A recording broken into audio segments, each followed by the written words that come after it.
Imagine this. You're in the beautiful northern areas of Norway, surrounded by massive mountains, chilly weather, and a great adrenaline rush for going down into the depths of the earth to appreciate the scenic wonders that await. Today's video is dedicated to the two enthusiastic, experienced divers who unfortunately succumbed to the harsh marine environments the Plura Cave houses, eventually leading to their demise. Located in Norway, the Plura Cave is a majestic, concealed, and mesmerizing hidden secret that attracts cave divers from all over the world. The water is ice cold, but that doesn't stop the cave diving enthusiasts from exploring the hidden beauty of Plura. Categorized as one of the most difficult caverns around the globe, a heart-wrenching accident took place at this terrifying site almost a decade ago. Since then, the popularity of the site has only increased magnificently, and around the year, travelers and cave divers reach the area with one goal: achieving the impossible task of exploring the subterranean passages hardly anyone has succeeded at. The Plura Cave, situated close to the town of Mo i Rana, is a geological wonder that holds the distinction of being Norway's second longest underwater cave and is among the deepest ones known to mankind. Stretching over a minimum of 443 feet, its magnificence is not just in its profound depth, but also in its complex passages, large chambers, and extensive underwater network, attracting diving enthusiasts from around the globe. What sets this cave apart is not only its sheer profundity, but also the intricate labyrinth of passages it harbors, the vast expanse of its massive chambers, and the extensive underwater network that weaves through its subterranean domain. Diving enthusiasts from around the world are drawn to the cave's enchanting depths, eager to explore its mysteries and marvel at the breathtaking beauty concealed beneath the surface. This cave has become a magnet for those seeking adventure and a unique exploration experience. Its submerged world, with its awe-inspiring formations and hidden corners, offers a mesmerizing playground for divers, adding to its status as a global attraction. As enthusiasts from various corners of the globe descend into this geological wonder, the cave continues to beckon, inviting them to discover the secrets concealed within its depths and admire the unparalleled beauty of Norway's subterranean landscape. Forged by the unyielding might of the Plura River, the cave system unfolds as a captivating testament to the relentless forces of nature. Within its intricate depths lies a surreal and captivating experience, beckoning avid divers who aspire to embrace the zenith of subaquatic adventures. As currents shaped its labyrinthine pathways, the cave system becomes a submerged realm of wonder where every twist and turn unveils a unique facet of exploration. In February 2014, a group of experienced cave divers embarked on a daring expedition to traverse the cave, unraveling the mysterious realities that make this adventure so daring and dangerous. A team of 5, consisting of Kai Kankinen, 46, Patrick Gronkvist, 42, Yadi Hutanen, 40, Viso Rantanen, 33, and Yadi Yu, 34, agreed on a plan of diving into the depths of the cave, covering a distance of at least 6,680 feet, and finally coming out of the second entrance, located nearby the Steinoga Flaget Cave. The team was highly experienced with cave diving, having done many adventures in the past. Hence, the chances of an accident were considerably less, but when going against nature's wrath, they're never zero. Their mission aimed not only to navigate the known parts of the cave, but also to venture into unexplored territories. Along with that, they were highly motivated to understand the cave formation and the science behind it, contributing to the geological advancement related to this particular site. Finally, for them, this was perhaps the hardest test of their experience, which they had accumulated over the span of several years. In the early morning of February 6, 2014, the group decided to activate the initial stages of the plan and enter the cave. Little did they know, this adventure would soon turn into a horror scene, ending in trauma, heartbreak, and a harsh lesson from nature itself. All 5 agreed to enter the cave in 2 separate groups. one of Patrick and Yachty H, who would be diving in first. The rest of the three would dive in later, ensuring that any disturbances created or silt stirred up in the water due to the first dive would settle down. The pair dived in using an underwater scooter and hastened movement to conserve energy. As Patrick and Yachty H continued their descent, passing through the slush of ice created since the water was just slightly above freezing, their sense of excitement heightened, and the dream was coming true. They both had closed-circuit rebreathers, also known as CCR, and state-of-the-art bailout equipment. The CCR is an essential piece of equipment as it flawlessly recycles exhaled oxygen, conserving it to be used later, resulting in an extended dive time. During this, the other three companions who were yet to enter took their diving equipment to the Plura Cave, where they were supposed to exit. 2 hours after Patrick and Yachty H's dive, the remaining three also entered through the same pond as the first pair. As the first team ventured deeper into the dark labyrinth of the cave, tragedy struck when Yachty H found himself in an unusually challenging position. The scooter line was jammed under a cave rock. Panic arose as Yachty H tried to aggressively pull the scooter line, freeing himself from the trap. Thankfully, his efforts paid off, and after a successful rescue, Patrick gave his friend access to the open-circuit bailout gas so he could catch his breath, and Yachty H breathed 3 times from it. Soon afterward, Patrick saw Yachty H's mouth empty, and he immediately put a regulator over it. He then pushed the purge button, blasting air for clearing, but somehow it made the situation worse. Sadly, Yachty H inhaled water and could not breathe, leading him to lose consciousness and drown in the abyss. Fear overcame Patrick as he just witnessed his friend dying in front of his eyes, and as helpless as he felt, he tried regaining his composure by holding on to a nearby rock and taking a small break before he continued his way towards the Plura Cave. Patrick had been a rescue diver before, and even after witnessing many lifeless bodies in caves, the scene of watching his dear friend pass away was dramatic. Patrick, regaining composure, continued his dive.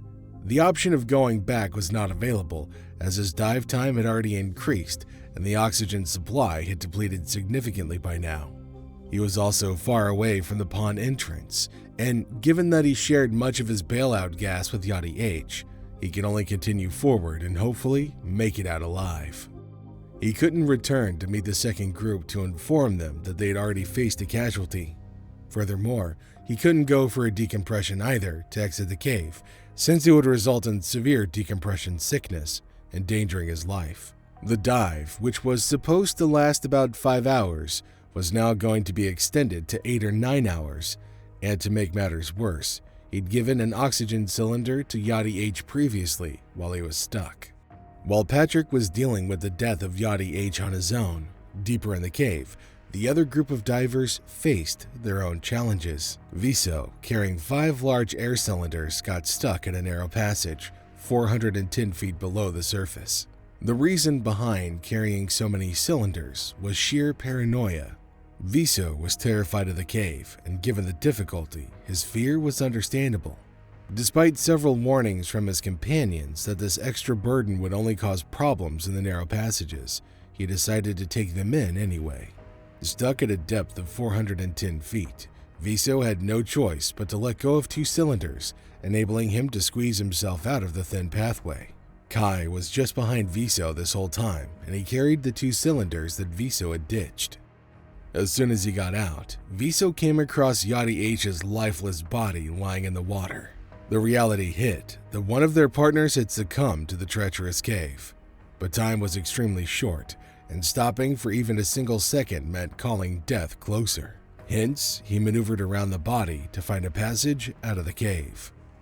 On the other hand, Yachty U, another diving mate, was panicking, moving around in the water uncontrollably. The death of Yachty H got to him, and he could not keep his composure. Viso witnessed Yachty U in distress, but since it was a race against time, he kept navigating through the cave, trying to find a way out by kicking away to make a pathway past Yachty H's body.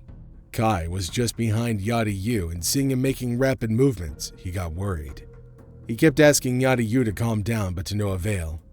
Yada Yu had switched to the open-circuit bailout system and stopped using the closed-circuit breather.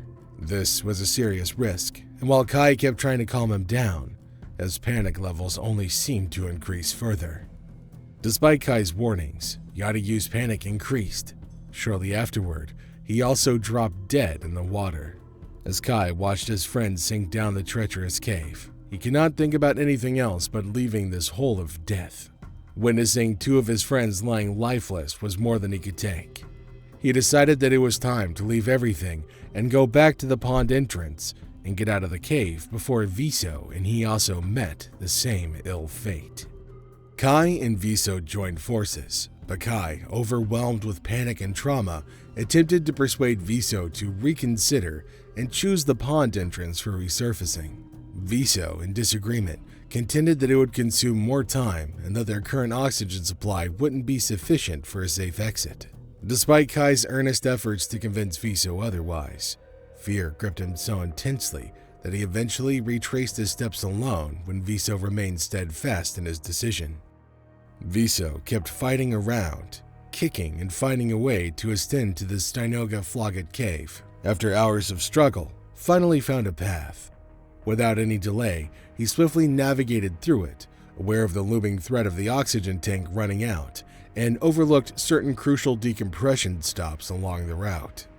All this while, Kai and Viso had no idea about Patrick's status, whether he was alive or not. But the struggle in the cave was so great that everyone was looking to save their own lives. Viso continued down his newly discovered path, whereas Kai was on his way back to the pond entrance, hoping that his air wouldn't run out and he would make it back to the surface. While Patrick found himself isolated, grappling with the challenge of retracing his steps back to the cave entrance, Kai, on his ascent, successfully navigated the underwater journey. Simultaneously, Viso, overcoming the hurdles of his own passage, was making his way to the surface. As fate would have it, during Viso's ascent, he crossed paths with Patrick, creating an unexpected encounter in the labyrinthine depths.